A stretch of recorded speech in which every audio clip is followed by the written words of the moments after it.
Hi guys, Yes, I'm Sarah, I do. and today we're learning about an important job in the orchestra, the conductor. The conductor. Yeah, so my friend Stefan is the conductor of the Fayetteville Symphony, and he's going to teach us about conducting. So can you say hi to Stefan? Hi, Arthur. So what's a conductor?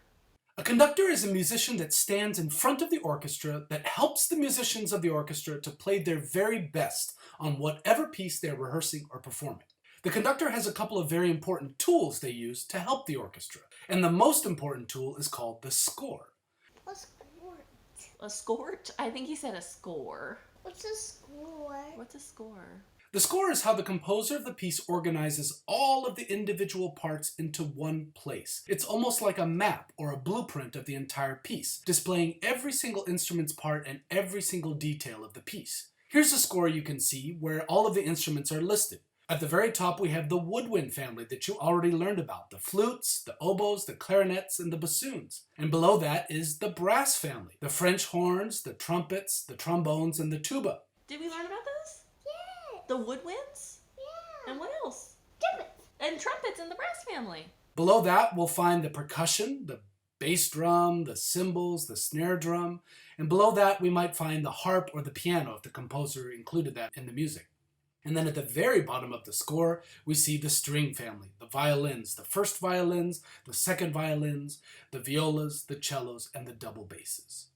Now, the other tool a conductor uses is their hands to show an entire sort of vocabulary of nonverbal gestures that helps the music and the musicians. And this is where the baton comes in, or that stick that you sometimes see a conductor holding. Many conductors use a baton to amplify the beats that they're showing with their hands.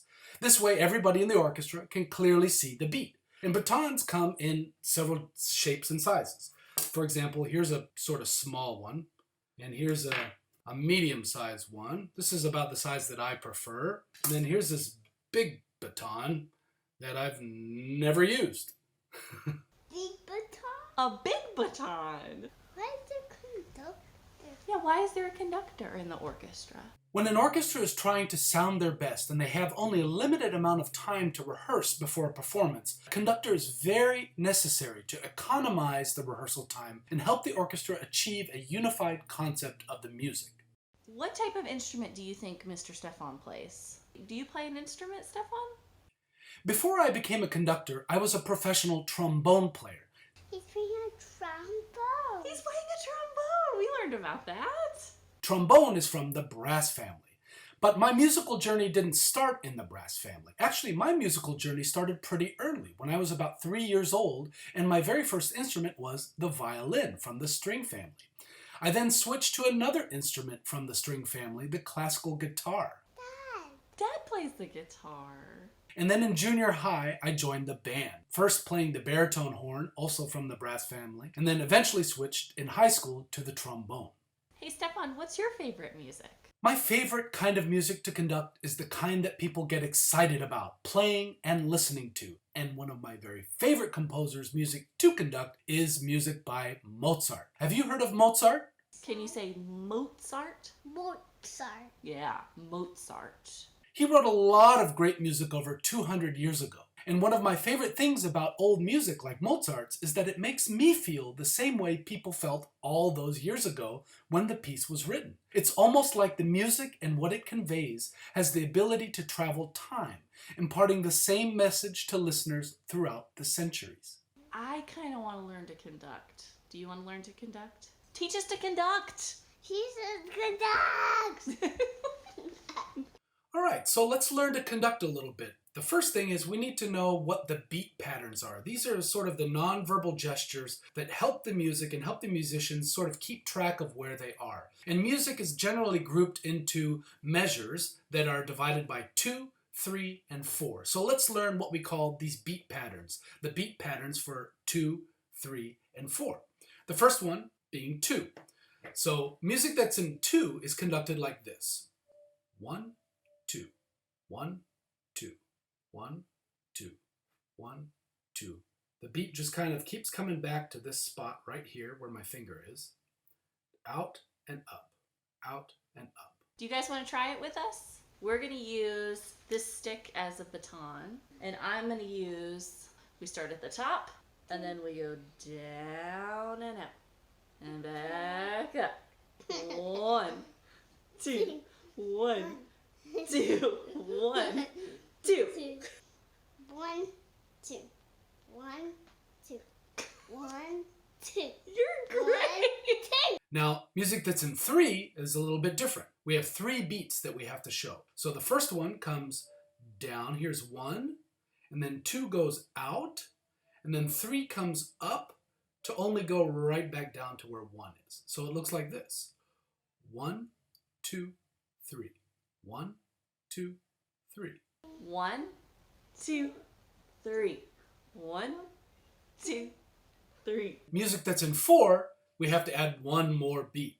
So it looks like this. Here's 1, then 2 comes across our body, 3 goes back out, and then 4 goes up only to come right back down. And sometimes we hear people add some words to help remember where everything is, like this. Floor, door, window, ceiling. Floor, door, window, ceiling. 1, 2, 3, 4. 1, 2, 3, 4. 1, 2, 3, 4. 1, 2, 3, 4. And here's a clip of me conducting our fabulous Fayetteville Symphony Orchestra.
So that was pretty cool. We learned about the conductor, and we learned about the moves that they make, and we learned about the baton. Bye, guys. Bye, guys. Miss you. Miss you. Bye.